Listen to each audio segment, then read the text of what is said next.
Di video kali ini, gue coba ngobrol dengan 10 narasumber orang dewasa tentang hal yang mereka sesali di masa muda mereka. Semua jawaban mereka bermacam-macam dan berbeda-beda, sesuai dengan kisah yang telah mereka alami secara pribadi masing-masing. Nah, biar kita semua sama-sama belajar, gue sudah merangkup seluruh hasil percakapan gue dengan mereka. Tanpa basa-basi lebih lanjut, ini dia 3 hal yang andai gue tahu saat masih muda. Pertama, jangan terlalu takut. Saat lu masih muda, pintu dari perjalanan dan eksplorasi hidup terbuka sangat lebar. Banyak sekali opsi yang lu bisa pilih, mulai dari coba buka bisnis, investasi, ambil pendidikan yang tinggi, keluar negeri, dan lain-lain. Setiap opsi apapun, baik mudah maupun sulit, pastinya akan membawa dampak buat hidup lu ke depannya. Sebisa mungkin, lu harus banyak eksplor. Jangan sampai kurang eksplor di masa muda lu. Karena kalau masih muda, lu gagal mah masih bisa cepat diperbaiki. Yang penting lu beneran belajar, kata salah satu narasumber. Gue setuju banget. Tapi buat anak muda, mungkin kalau belajar teori terus sifatnya membosankan. Lebih seru belajar teori sedikit lalu beraksi, atau yang sering disebut learning by doing. Karena pastinya, kita akan selalu ingat terus pelajarannya. Kedua, jangan membandingkan diri sendiri dengan orang lain. Ada satu kalimat yang gue kutip dari salah satu narasumber yang menurut gue cukup baik, yaitu, lu gak perlu menjalankan mimpi orang lain, karena hidup setiap orang berbeda, lu jalani dan lakukan apa yang lu rasa benar. Artinya, ya lu harus kreasiin hidup lu sendiri, sesuai dengan motif dan warna lu sendiri. Lu gak perlu menjadi sama dengan orang lain untuk menjadi kaya, untuk jadi sukses, untuk jadi hebat, dan lu gak perlu takut untuk dinilai jelek sama orang. Karena mereka belum tentu melihat apa yang lu lihat, dan mereka nggak bisa merasa apa yang lu rasa. Contohnya seperti Bill Gates dan Conor McGregor. Mereka berdua sama-sama kaya, sama-sama sukses, sama-sama hebat. Tapi kisah hidup mereka dan specialty mereka itu sangat berbeda. Mereka sanggup menonjolkan kelebihan mereka sendiri. Dan itulah yang harus lu contoh.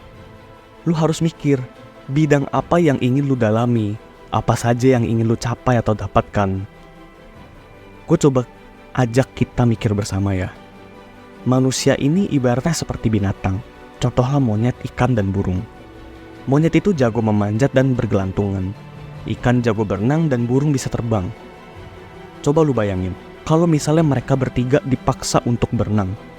Mungkin kita bisa lihat bahwa cuma ikan yang seolah-olah sukses. Karena monyet dan burung pasti tidak bisa sehebat ikan dalam berenang. Nah, mereka semua punya specialty masing-masing. Dan itulah yang ingin gue sampaikan pada lu. Semua manusia di dunia sekali lagi punya pribadi dan keunikannya masing-masing. Tinggal, bagaimana cara lu menonjolkannya. Bukan berarti karena lu gak bisa kayak Elon Musk, Mark Zuckerberg, atau Bill Gates, terus lu pasti gak bisa jadi kaya. Ketiga, pilih investasi yang benar. Yang namanya investasi, kita harus tahu bahwa seluruh jenis investasi bisa untung, bisa rugi. Nah, yang kita harus cari adalah investasi yang untungnya setinggi mungkin, tapi tingkat ruginya kita minimalkan sebisa mungkin. Jadi jawabannya, investasi apa dong?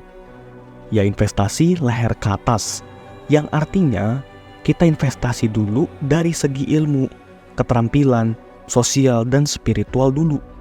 Supaya kita bisa berpikir dan bertindak lebih maksimal dan rasional nantinya. Saya masih ingat betul, dulu zaman saya muda, saya bakar seluruh uang saya untuk bela-belain beli mobil. Karena zaman dulu, punya mobil itu sudah keren banget untuk dapat cewek. Tapi kemarin mah mobilnya dijual cuma dapat sekitar 40 juta. Tapi waktu itu ngumpulinnya setengah mati. Itu curhatan singkat dari bapak yang inisialnya MI. Kita bisa belajar dari pengalaman singkat ini bahwa jika lu investasi pada benda mati yang sifatnya tidak limited, ya itu akan menjadi sia-sia, karena nilainya akan menyusut seiring berjalannya waktu. Tapi coba bandingkan jika lu menguasai berbagai macam skill. Misalnya lu ngerti bahasa Inggris, Mandarin, dan Spanyol. Lu pasti bisa keluar negeri dengan mudah dan mendapatkan pekerjaan di sana. Di luar negeri ya, saya kerja di Singapura itu UMR jauh dibanding Jakarta. Misalnya IT cuma dapat 5-8 juta fresh graduate, tapi di sana bisa minimal 20-30 juta jika dikonversiin ke rupiah ya. Inilah salah satu testimoni narasumber yang pernah kerja di Singapura. Dan gue tambahin juga, gunakan waktu lu sebisa mungkin dan hindari nunda-nunda di masa muda, supaya nggak kebawa kebiasaannya sampai nanti lu tua.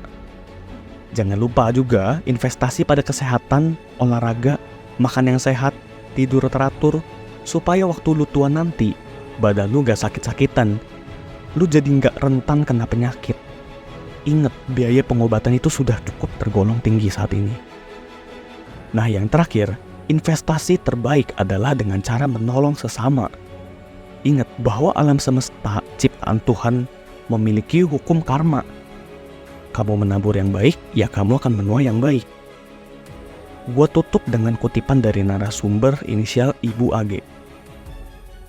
Kalau kamu rajin menolong sesama, percaya deh, pasti ada aja dapat berkat dari mana-mana. Nah, jadi sekian mungkin rangkuman yang bisa gua berikan dari hasil interview gua dengan 10 narasumber orang dewasa yang namanya tidak mau disebarkan.